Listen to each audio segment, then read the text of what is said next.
आज अगर आपको लगता है कि आपके फाइनेंस में, आपके रोटी कपड़ा मकान नौकरी बिजनेस में, आपके आपके लाइफ के हर एक हिस्से में, आपके आत्मिक जीवन में किसी भी प्रकार का कोई दुर्बलता है या किसी प्रकार की कोई कमजोरी है या किसी भी प्रकार का कोई भी बोझ है, अगर आप उस बोझ को उतार नहीं पा रहे हो या उस समस्या को हटा नहीं पा रहे हो या आगे नहीं बढ़ पा रहे हो या आपके धन रूपी जो मामला है उसमें आप उन्नति नहीं पा पा रहे हो, किसी प्रकार की कोई रुकावट आ रही है, धन से रिलेटेड आपका कोई काम नहीं हो रहा है या आप फाइनेंशियली ब्लेस नहीं हो रहे हो या आशीष नहीं पा पा रहे हो या किसी ना किसी प्रकार की कोई रुकावट है आपको आशीष पाने में या धन से रिलेटेड जो भी आपका अर्निंग आनी थी या जो भी आपका पैसा आना था या जो भी आपका काम पूरा होना था धन से रिलेटेड जिसमें आपको आशीष मिले, तो वो काम रुके हुए थे।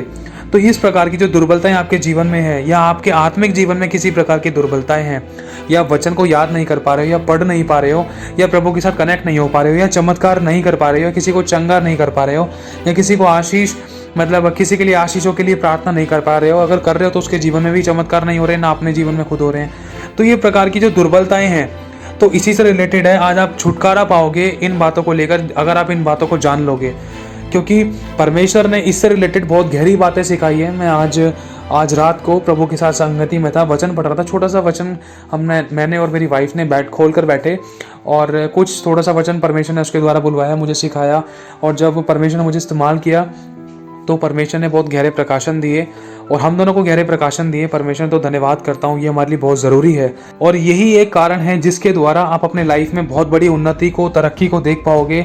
आपके कामों की रुकावटें खत्म हो जाएंगी, आपको धन पाने में, आपको आशीष पाने में या आपको फाइनेंशियली ब्लेस होने में जो भी रुकावटें थी या आत्मिक उन्नति में या धन रूपी उन्नति करने में जो रुकावटें आ रही थी आपकी लाइफ में, वो सब खत्म हो जाएंगी, क्योंकि यही एक तरीका है।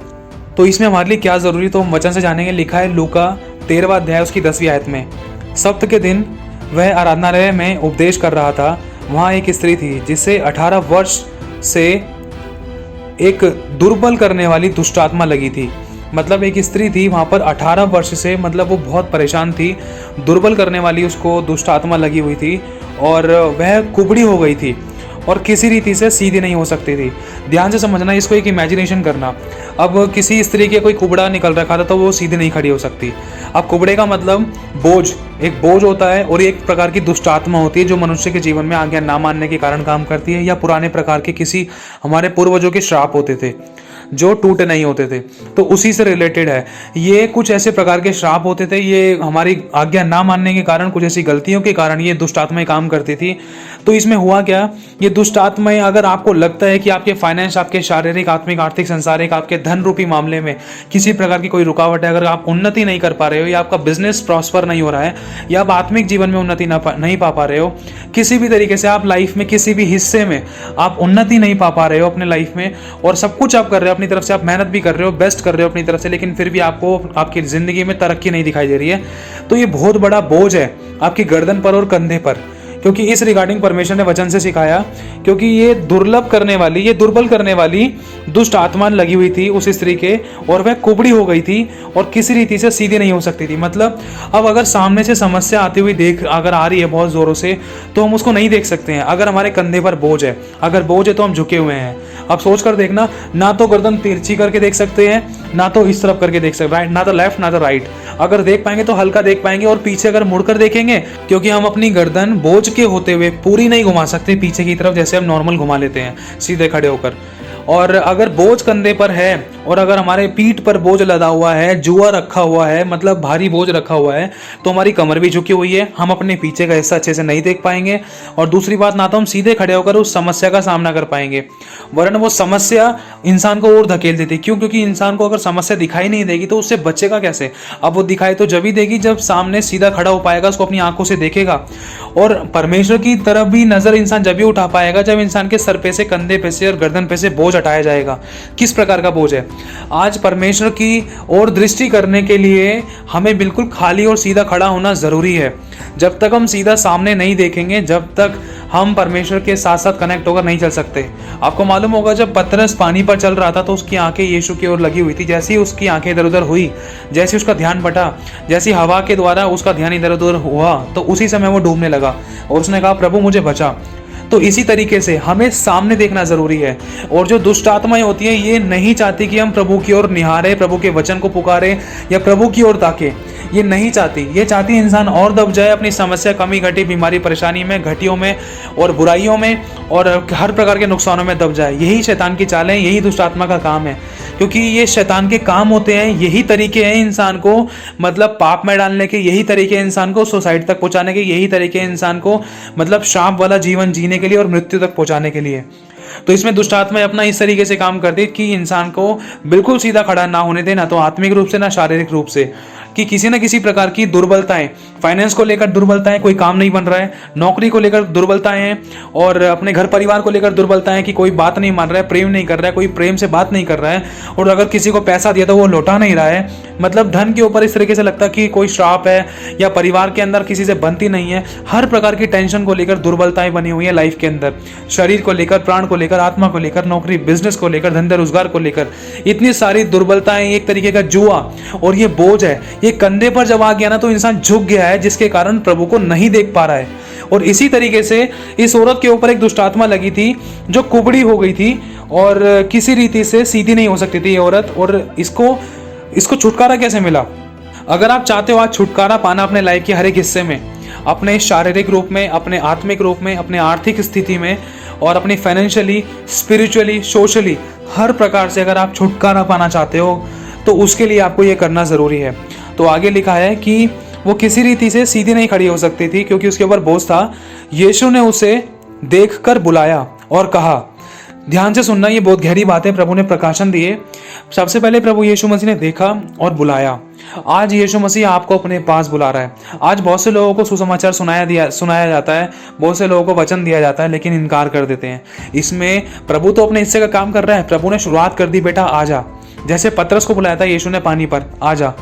तो उसी तरीके से अब हमें ये देखना है, जैसे पतरस अपनी नाव को, अपने चेलों को, अपने लोगों को छोड़कर आ गए थे यीशु की तरफ, क्या हम ऐसे आ रहे हैं? इससे सबसे पहले हमें यही करना होगा, हमें प्रभु के पास आना होगा, क्योंकि प्रभु बुला रहा है, प्रभु बुला रहा है। अगर हम उसके पास नहीं जाएंगे तो छुटकारा नहीं पा सकते। क्यों? क्योंकि चुनाव इसके अंदर हमारा है। तो इसमें प्रभु यीशु मसीह ने उस स्त्री को बुलाया। देखो, क्योंकि लिखा है ना कि तुमने मुझे नहीं वरन मैंने तुम्हें चुना है, फल लाओ और फलवंत हो जाओ। परमेश्वर ने आपको और मुझे चुना है और अपने पास बुलाया और हमें नियुक्त भी किया है। और हम अगर उसके पास गए हैं उसके पास, अगर हम उससे प्रार्थना कर रहे हैं, तो यिर्मयाह 33:3 हमारे लिए एक तरीके से हमारा टेलीफोन नंबर है प्रभु यीशु मसीह से बात करने का, जो जिसे कहते हैं हम प्रार्थना। लिखा है यिर्मयाह 33:3 में कि तुम मुझसे प्रार्थना कर, मैं तेरी सुनकर तुझे कठिन कठिन गुड़ बातें बताऊंगा जिन्हें तू अभी नहीं समझता।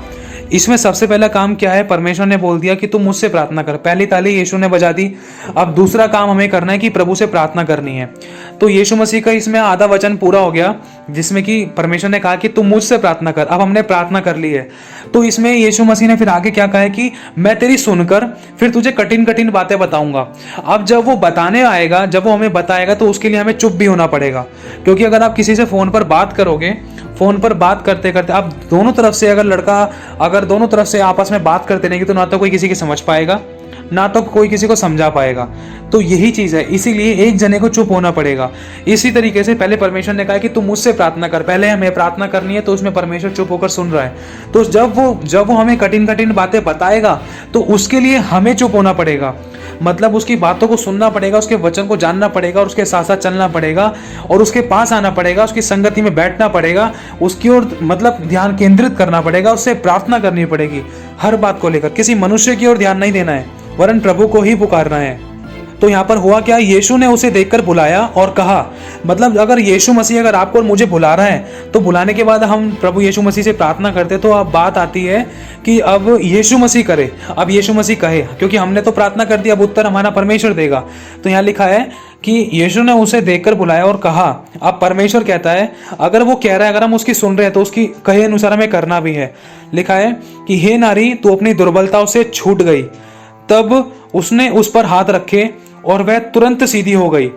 मतलब इसमें ध्यान से समझना कि अगर यीशु मसीह ने जैसे ही हाथ आपके ऊपर रख दिया, वैसे ही तुरंत आपकी हर एक समस्या, हर प्रकार का जुआ और बोझ टूट जाएगा, जिसके कारण आप खड़े नहीं हो पा रहे थे, जिसके कारण आप उठ नहीं पा रहे थे, जिसके कारण आप परमेश्वर की अगुवाई में चल नहीं पा रहे थे, जिसके कारण आप अपने जीवन में छुटकारे को, आशीष, बरकतों को, चमत्कार को नहीं देख पा रहे थे।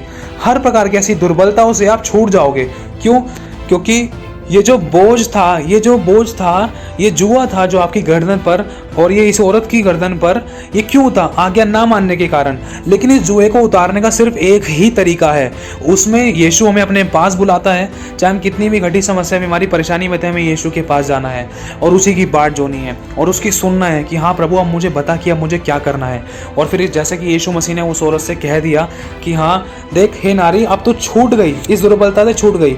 अब छूटी कैसे? कि यीशु ने उस पर जब हाथ रखा है ना, तो इसलिए वो छूटी है। अगर हम यीशु मसीह के पास जाएंगे और उसकी सुनेंगे ना, तो खुदावन स्वयं अपना हाथ हम पर रखेगा। उसका अभिषेक का भरा हुआ हाथ, उसका चंगाई और अभिषेक और सामर्थ से भरा हुआ हाथ हमारे ऊपर आएगा और आपके सारे बंधनों को तोड़ डालेगा। क्योंकि लिखा है यशायाह 10:27 आयत में, उस समय ऐसा होगा कि उसका बोझ तेरे कंधे पर से और उसका जुआ तेरी गर्दन पर से उठा लिया जाएगा। मतलब जो दुष्ट आत्मा की तरफ से ये शैतान की चालें थी, जो हर काम में आपके जीवन में रुकावट डालती थी, जो बोझ बना रखा था आपके कंधों पर, आपके मन पर और आपके सर पर और आपकी पीठ पर, जिसके कारण आप सीधे खड़े नहीं हो पा रहे थे, तो वो जुआ और बोझ कैसे उतारा जाएगा? यहाँ पर स्वयं वचन कह रहा है कि उस समय ऐसा होगा कि उसका बोझ तेरे कंधे पर से और उसका जुआ तेरी गर्दन पर से उठा लिया जाएगा और अभिषेक के कारण वह जुआ तोड़ डाला जाएगा। मतलब अभिषेक के कारण। और अभिषेक क्या है? परमेश्वर का हाथ, स्वयं खुदावंत का हाथ है। आगे लिखा है, एक बार मैं यहाँ पर पढ़ देता हूँ, लूका 13:12 में, यीशु ने उसे देखकर बुलाया और कहा, हे नारी, तू अपनी दुर्बलता से छूट गई।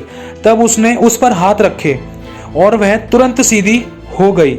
मतलब अगर हम यीशु के पास जाएंगे और उससे प्रार्थना करेंगे और उसी की ओर ताकेंगे और उसी की बाट जोएंगे, उसकी सुनने की इच्छा रखेंगे, उसके वचन को सुनकर उस पर मनन करेंगे, उसके अनुसार चलेंगे और उसकी आज्ञाओं का पालन करते हुए उसको प्रसन्न करेंगे, वरन उसके बलवंत हाथ के नीचे अगर दीनता से बने रहेंगे, तो आगे लिखा है, तब उसने उस पर हाथ रखे। तब उसमें प्रभु यीशु मसीह ने जब हाथ रखे, हाथ रखने का मतलब परमेश्वर का अभिषेक जो यीशु मसीह परमेश्वर की आत्मा के द्वारा था, परमेश्वर की आत्मा के द्वारा था, यीशु मसीह के अंदर से वो अभिषेक उस बुढ़िया के अंदर ट्रांसफर हुआ। मतलब वो अभिषेक उस बुढ़िया के ऊपर आया और वह तुरंत सीधी हो गई और परमेश्वर की बड़ाई करने लगी। तो मतलब इसी समय जब परमेश्वर की आत्मा ने जब इसी ऑन द स्पॉट उस औरत के ऊपर हाथ रखे, तो उसका कुबड़ापन खत्म हो गया। क्यों? क्योंकि अभी आपको बताया कि अभिषेक के कारण आपके जूहे तोड़ दिए जाएंगे और आपकी गर्दन पे से बोझ हटा दिया जाएगा, जूहा तोड़ दिया जाएगा और अभिषेक के कारण जूहे टूटेंगे। और अभिषेक कैसे मिलेगा आपको? अभिषेक आपको मिलेगा प्रभु की उपस्थिति में बैठने से, उसकी आराधना करने से, उसकी प्रार्थना करने से, अपने आप को पूरा यीशु के आगे खोल कर रखने से। अपनी लाइफ का हर एक बात को प्रभु से शेयर करो, अपने आप को परमेश्वर के आगे सरेंडर करो। बोलो, प्रभु मुझसे कुछ भी नहीं बन पड़ा, मैं जैसा भी हूँ, मैं जैसी भी हूँ, मुझे ग्रहण कर, मेरे गुनाहों को क्षमा कर और मुझे वो अभिषेक दे, वो पवित्रता के कारण जो अभिषेक आता है, मुझे वो अभिषेक दे और मुझे पवित्र जीवन जीने में मेरी मदद कर, ताकि मैं तेरी आज्ञाओं का पालन करूँ और वो सामर्थ्य अभिषेक पाऊँ जिसके द्वारा मेरे सारे रुके हुए काम दोबारा से सक्सेसफुल हो जाएं और सारे रुके हुए काम जो भी शारीरिक रूप में, आत्मिक रूप में, आर्थिक रूप में या फाइनेंस को लेकर या मेरे नौकरी बिजनेस को लेकर जो भी काम रुके हुए थे, वो सब रुकावटें टूट जाएं तेरे उस अभिषेक से जो तू मुझे देगा। क्योंकि अभिषेक के कारण जूहे टूट जाते हैं। ध्यान रखना, आपको अभिषेक पाना जरूरी है। अभिषेक ही आपको आगे बढ़ाएगा, अभिषेक ही आपको मिनिस्ट्री में सक्सेसफुल करेगा, अभिषेक ही आपकी आत्मिक उन्नति करेगा। अभिषेक के कारण ही आप परमेश्वर की बातों को सीख पाएंगे। क्योंकि लिखा है कि मुझे किसी का प्रयोजन नहीं कि कोई मुझे सिखाए, वरन वो अभिषेक जो उस पवित्र की ओर से किया गया है मेरे ऊपर या मेरे लिए, वो अभिषेक आप ही मुझे सिखाता है। मतलब वो अभिषेक अगर आपके जीवन में होगा तो आप डिसीजन भी ले पाओगे, आप समझ पाओगे, समझा पाओगे, आप चमत्कार कर पाओगे, आप परमेश्वर की महिमा को प्रकट कर पाओगे। आपका कोई भी काम असफल नहीं हो सकता, वरन हर एक काम परमेश्वर आपके कामों को सफल करेगा। आपको भगादौड़ी भी करने की जरूरत नहीं पड़ेगी। क्यों? क्योंकि वो अभिषेक आपके अंदर है। और वो अभिषेक कैसे मिलेगा? परमेश्वर की उपस्थिति में आने से, उपवास के साथ परमेश्वर की इच्छा के अनुसार चलने से और अपनी बुरी अभिलाषाओं को खत्म करने से और उसकी आज्ञा का पालन करने से और उसकी बाट जोने से, उसकी सुनकर चलने से। ध्यान रखना, आपके जीवन में अभिषेक आता है जब आपका तार उसके साथ कनेक्ट हो जाएगा। जैसे एक आप प्लग हो, आप एक प्लग हो और उस प्लग के अंदर जो वायर लगा हुआ है वो आपकी आत्मा है। ध्यान रखना, वो आपकी आत्मा है। अगर आपकी आत्मा सामने परमेश्वर के सॉकेट से कनेक्ट हो जाएगी, जैसे हम सॉकेट के अंदर लगा दें, जो दीवार के अंदर बिजली का बोर्ड होता है, अगर उस बोर्ड के अंदर लगाएं, वो परमेश्वर की आत्मा है। अगर हम परमेश्वर की आत्मा से कनेक्ट हो जाएंगे ना, तो करंट दिखाई नहीं देता ना, और लेकिन वो फिर भी बल्ब को जला देता है। इसी तरीके से परमेश्वर की सामर्थ्य आपके अंदर ऐसे आएगी, लेकिन आपको चाहे भले ही सामर्थ्य दिखाई ना दे, लेकिन परमेश्वर की सामर्थ्य के द्वारा आपके जीवनों के बंधन टूटते जाएंगे, आपके जीवन में चमत्कार होते जाएंगे, आप छुटकारा पाते जाओगे। आपके जिंदगी में अपने रोटी कपड़े को लेकर, नौकरी बिजनेस को लेकर जो भी कामों में रुकावट थी, उन रुकावटों को खत्म होता हुआ देखोगे। नौकरी बिजनेस के अंदर जो रुकावट थी, उन रुकावट को खत्म होता हुआ देखोगे। आपके फाइनेंस में, आपके शरीर को चंगा होने में, या आपको आत्मिक रूप में बढ़ने को लेकर जो रुकावट थी, किसी भी प्रकार की कोई रुकावट लगी हुई थी, आप बढ़ नहीं पा रहे थे, वो रुकावटों को खत्म होता हुआ देखोगे। किस कारण? सिर्फ उस अभिषेक के कारण। और वो अभिषेक पवित्र जीवन जीने के द्वारा, उसकी आज्ञा का पालन करने के द्वारा, आराधना और प्रार्थना करने के द्वारा, उपवास के साथ अपनी अभिलाषाओं को मारने के द्वारा, और उसी की इच्छा के अनुसार चलने के द्वारा, और उसकी सुनने के द्वारा आपको वो अभिषेक दिया जाएगा। क्योंकि खुदावन ने वो अभिषेक स्पेशल आप ही के लिए रखा है, क्योंकि लिखा है वो अंत के दिनों में हर एक जन पर अपना आत्मा उड़ेलेगा, और जवान दर्शन देखेंगे, पुण्य स्वप्न देखेंगे, और बेटा बेटी भविष्यवाणियां करेंगे। तो मेरे भाइयों और बहनों, आप सभी को अभिषेक की जरूरत है, जिसके द्वारा आप सही डिसीजन ले पाओ, आप उसकी इच्छा को जान पाओ, और जो भी आप काम करो, हर प्रकार के शैतानी बंधन टूट जाएं और आपके काम सफल हो जाएं। उसके लिए आपको अभिषेक और आत्मा की अगुवाई की जरूरत है। ये सब कुछ आपको परमेश्वर के पास जाने से, और उसकी सुनने से, उसके साथ साथ चलने से, उसकी इच्छा को पूरा करने से, और उपवास के साथ अपनी अभिलाषाओं को मारने से वो अभिषेक आपके अंदर परमेश्वर ट्रांसफर करेगा। जब आप उसकी बात को सुनकर मानोगे और चलोगे, तो खुदावन अपना अभिषेक, अपना आत्मा आपके ऊपर उड़ेलेगा। क्योंकि लिखा है जवान दर्शन देखेंगे, पुण्य स्वप्न देखेंगे, बेटा बेटी भविष्यवाणी करेंगे। अंत के दिनों में परमेश्वर अपना आत्मा हर एक जन पर उड़ेलेगा। तो तैयार हो जाओ, प्रभु के साथ संगति करो, चाहे रो, चाहे किसी भी तरीके से खुदावन की उपस्थिति में आप प्रार्थना करो या आराधना करो, बस अपने आप को पवित्र करो और बैठे रहो उसकी उपस्थिति में, और मांगते रहो, खुदावन मुझे तेरा पवित्र जीवन दे, मुझे तेरा अभिषेक दे, मुझे आत्मा के वरदान दे, आत्मा के फल दे। अपने मुंह से अंगीकार करो, उन भविष्यवाणियों को मुंह से बोलो कि प्रभु तूने कहा है तू देगा, तेरा वचन कहता है तू अपना आत्मा उड़ेलेगा, प्रभु तेरा वचन कहता है तूने चंगाई का वरदान दिया है, तेरा वचन कहता है तू पवित्र आत्मा देगा। इन भविष्यवाणियों को क्लेम करो, मतलब बोलो प्रभु के आगे, और आप प्रार्थना में विश्वास से मांगो, और वो आपकी सुनकर आपको जरूर देगा और कठिन बातें बताएगा। लेकिन ध्यान रखना, हर बात में आपको धीरज धरना है। धीरज धरना है। प्रभु अपना काम अपने तरीके से करेगा, और वो वही करेगा जो हमारे लिए बेस्ट होगा। क्योंकि जब तक इंसान के ऊपर किसी प्रकार का बोझ है या कोई जुआ है, तो वो ना तो वो सीधा खड़ा सकता, ना तो वो अपना मुंह आकाश की ओर उठा सकता, ना तो वो दाएं बाएं अच्छे से मुड़ सकता। ध्यान रखना। और ऊपर देखने के लिए अगर हमें छुटकारा चाहिए, अगर हमें खुदा की ओर निहारना है, तो साफ लिखा है अपना मुंह आकाश की ओर उठाना, क्योंकि तुम्हारा छुटकारा निकट होगा। ठीक है, हमें खुदावन के साथ साथ बने रहना है और उसी की ओर ताकना है, क्योंकि हमारी आशीष, हमारी ब्लेसिंग्स, हमारा छुटकारा स्वर्ग से आता है। ध्यान रखना, हमें कोई ब्लेस मनुष्य नहीं, वरन परमेश्वर स्वयं करता, अपने दूतों के द्वारा, अपनी आत्मा के द्वारा, अपने स्वर्ग की आशीषों से। वो अपनी आशीषों में से हमें आशीष देता है। इसीलिए हमें परमेश्वर की ओर आंखें लगानी है, उसके पास जाना है। जैसे उसके पास जाएंगे तो अपना अभिषेक भरा हाथ हम पर रखेगा और बंधन टूट जाएंगे और हमारा छुटकारा होगा। और पूरी तरीके से छुटकारा होने के कारण फिर हम सीधे खड़े हो पाएंगे, क्योंकि हर प्रकार का बोझ तो अभिषेक के कारण तोड़ दिया जाएगा, और हम छुटकारा पाकर और दूसरों के लिए आशीष और उद्धार का कारण बन सकेंगे, और परमेश्वर की महिमा प्रकट होगी। प्रभु आप सभी को आशीष दे, आप सभी को जय मसीह की।